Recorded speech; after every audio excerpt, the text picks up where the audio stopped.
फूलचंद सेवाराम हत्याकांड मामले में कल से तकरीबन दर्जन भर लोग गिरफ्तार किए गए, हिरासत में लिए गए, पूछताछ की जा रही है, लाया जा रहा है, छोड़ा जा रहा है। तमाम जो पूछताछ की जो प्रक्रिया होती है वो चल रही है और बड़ी तेजी से ही चल रही है। घटना 10 बजे की है। ग्राहक सेवा केंद्र संचालक फूलचंद को उनके ही दुकान के अंदर लुटेरों के द्वारा मारा जाता है, मारकर घायल कर दिया जाता है और अंदर शटर बंद करके छोड़कर फरार हो जाते हैं। उसके बाद से जैसे ही सूचना पुलिस को मिलती है, पुलिस वहां पहुंचती है। पहुंचने के बाद आगे की कार्रवाई शुरू हो जाती है। पहले तो पुलिस को यह सूचना मिलती है कि दुकान में किसी के द्वारा जो है ग्राहक सेवा केंद्र संचालक को मारकर घायल कर दिया गया है। उसके बाद पुलिस घटनास्थल पर पहुंचती है और जायजा लेती है। कुछ पुलिस कर्मचारी घायल अवस्था में उनके साथ जाते हैं, शाहगंज इलाज के लिए ले जाया जाता है और वहां पर पहुंचने के बाद ये पता चलता है कि वो अब इस दुनिया में नहीं रहे, उनकी मौत हो जाती है। उसके बाद तमाम अधिकारी कर्मचारी, पुलिस अधीक्षक डॉक्टर कौस्तुभ, एडिशनल एसपी आयुष श्रीवास्तव, तमाम थाने की पुलिस, क्षेत्राधिकारी लोग पहुंचते हैं और अपनी प्रक्रिया से जांच पड़ताल शुरू करते हैं। इस समय उसी जगह पर हैं जहां पर मोबाइल मिली थी उनकी।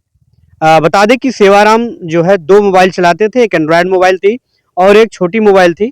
दोनों मोबाइल अब बरामद हो चुकी है।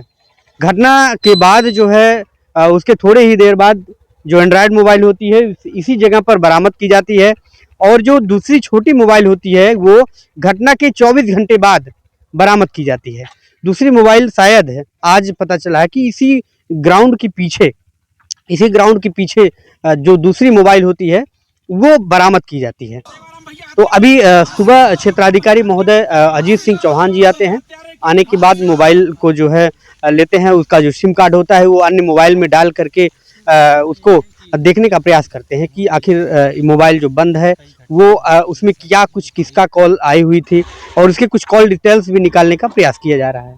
और अभी इस समय मौके पर जो है पुलिस पहुंची हुई है और हमें लगता है कि एडिशनल एसपी साहब भी यहाँ मौके पर पहुंचे हुए हैं और जो पूरी जांच की प्रक्रिया है वो तेजी से चल रही है। पुलिस इस मामले में बहुत ही तत्परता दिखा रही है, तेजी से काम चल रहा है और ये घटनास्थल का वो जगह है जहां पर मोबाइल प्राप्त हुआ था और इसी जगह पर मोबाइल मिली थी जिसे लेकर के इस समय पुलिस अब यहाँ से छानबीन करने का प्रयास करे, क्योंकि घटना को 24 घंटे बीत चुके हैं लेकिन अभी पुलिस को अहम कोई सुराग हाथ नहीं लगा है जिससे आरोपियों का पता लगाया जा सके, लोकेशन का पता लगाया जा सके। इसी को लेकर के पुलिस पूरी तरीके से, पूरी मुस्तैदी से लगी हुई है कि कुछ ऐसा सुराग हाथ लगे जिससे आरोपियों तक पहुंचा जा सके। जांच के बाद क्या कुछ लोगों के हाथ में आता है, क्या कुछ पुलिस खुलासा भी करती है और परिवार के लोगों से भी बातचीत करेंगे और बताएं कि परिवार से मिलने के लिए तमाम लोग बारी बारी से लोग वहां पहुंच रहे हैं और अभी यहाँ पर मौके पर पुलिस भी पहुंची हुई है, जांच पड़ताल कर रही है। आगे क्या कुछ होता है, इस घटना में कब तक खुलासा होता है, ये अभी देखना बाकी रहेगा। खनौली बाजार में आज सुबह तकरीबन 10 बजे स्थानीय दुकानदारों के द्वारा दुकान बंद करके विरोध प्रदर्शन किया गया और सुरक्षा की दृष्टि से तमाम मांगों को रखा गया। वहीं मौके पर पहुंचे क्षेत्राधिकारी के द्वारा उनको समझाया बुझाया गया और बाजार में सीसीटीवी कैमरा लगवाने और स्थानीय दुकानदार के बचाव के लिए कई सुझाव दिए।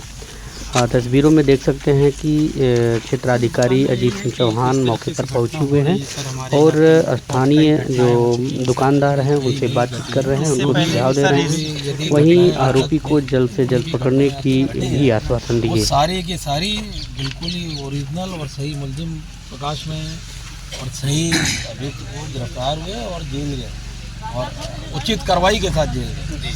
तो ये अभी हम यहाँ पे आप लोगों की वजह से नहीं आए कि आप यहाँ पे खड़े हैं या हम तो यहाँ इसी जो विवेचना है, जो घटना हुई है उसी की तफ्तीश के लिए आए हैं।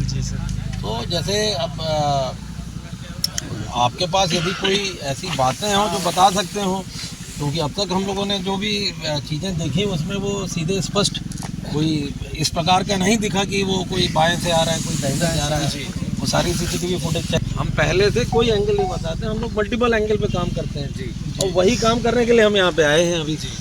है ना। मैं तो उसी काम करने के लिए ही आया हूँ कि आज क्या काम करना है, कैसे करना है, अपने लोगों को इंस्ट्रक्ट कर दूँ। हमारे एसओ साहब भी यहाँ आए होंगे, मैंने बात करके ही मैं आया, यहीं कहीं लगे हैं वो विद्यालय के पास में है। हाँ, तो वो तो हम इसी वजह से आप ना बंद करो, बिल्कुल आप शॉप में सामान बंद कर सकते हैं। चौराहे पे मतलब सोच रहा है कि वो जैसे चौराहे की जितनी भी दुकान में व्यापारी भाई हैं उनकी सुरक्षा के लिए कुछ कैमरा, पुलिस बूथ अरे भाई, और स्ट्रीट कैमरा लाइट तो- भी जैसे चाहिए। अरे मेरे कहने का मतलब यह है कि ये कुछ लोग तो जब आप इतना बिजनेस कर रहे हो, इतने लेन देन कर रहे हो, वह तो खुद भी आपको करना चाहिए ना। सारी चीजें आप ऐसा क्यों समझते हैं? अरे जो पिछली गैंग हम लोगों ने पकड़ी थी बिशनपुर चौराहे में किया था, तो आप जाके पता करो, बिशनपुर के व्यापारियों ने तो खुद ही सीसीटीवी लगा लिया, हमारे ही कहने से लगाया। वहाँ पे उन्होंने एक पुलिस बूथ भी बना के दिया। करो आप भी करो, आगे बढ़ो। पुलिस बूथ की व्यवस्था करते हैं। जैसे हम लोग तो जगह जगह पुलिस बूथ और सीसीटीवी पे खुद ही फोकस कर रहे हैं। अभी हम लोगों ने तो शासन को भी प्रपोजल भेजा, तमाम जगह हमारे माननीय विधायक जी के निधि से भी सैंक्शन हुआ है, शाहगंज से लेके सभी जगहों तक, लेकिन लिमिटेशन है ना। मतलब अब जो भी उनकी राशि थी 8 लाख रुपए उनकी स्वीकृत हुई, उस पर जितने कैमरे लग सकते थे वो हो चुकी है, विधायक निधि पास हो चुकी है, लग भी रहा है वो सारा कैमरा। हम लोगों ने खुद भी लगाया भाई। अभी बड़ा गांव पुलिस चौकी बनवाई, वहाँ पे एक हत्या हुई थी इसी तरह। तो अब बड़ा गांव पुलिस चौकी वहाँ के प्रधान जी और सभी लोगों ने मिलकर बनाई। वहाँ प्रधान जी से आप बड़ा गांव के आप पूछेंगे, उन्होंने ही बनवा के पूरी की पूरी पुलिस चौकी दी।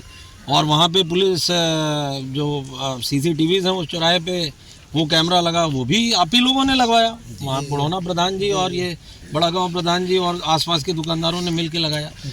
तो यह काम तो आपको स्वयं करना है। मतलब ये चीज़ें केवल उलाना देने से, जैसे हम 4 पैसे कमाते हैं तो उसमें 1 पैसा अपनी सुरक्षा पे भी खर्च करना चाहिए ना। ऐसा नहीं है कि सब कुछ, मतलब गांव-गांव में पुलिस व्यवस्था कितनी संख्या है। आप अभी थाने में जाके आप देखोगे तो कांस्टेबल की कितनी संख्या है वहाँ पे। हिंदी है कि यहीं बैठे बैठे आप शिकायत कर सकते हो, जमीन संबंधी शिकायत कर सकते हैं आप। ये तुरंत कॉल करेंगे, 15 मिनट के अंदर 112 ना आ जाए तो यहाँ बताइए, यहाँ अभी कॉल करिए, 15 मिनट में 112 नंबर आ जाएगी, है ना। तो ऐसा नहीं है, वो बहुत कुछ व्यवस्थाएं शासन प्रशासन ने दी है और उन व्यवस्थाओं को यूज़ भी आप कर रहे हैं। जैसे जो थानों पे हमारी फोर्स थी, हमने उन्हें बांट दिया अलग अलग जगह पे। मिशन शक्ति केंद्र हमारे चल रहे हैं, हमारे साइबर हेल्प डेस्क चल रहे हैं, हमारे यूपी 112 की गाड़ियाँ चल रही हैं। तो जो थाने पे पहले आप जो देखते थे कि यदि 60 आदमी हैं तो उन 60 आदमियों को हम लोगों ने डिवाइड किया है अलग अलग जगहों पे, और वो सारे काम कर रहे हैं कुछ ना कुछ। ठीक है ना।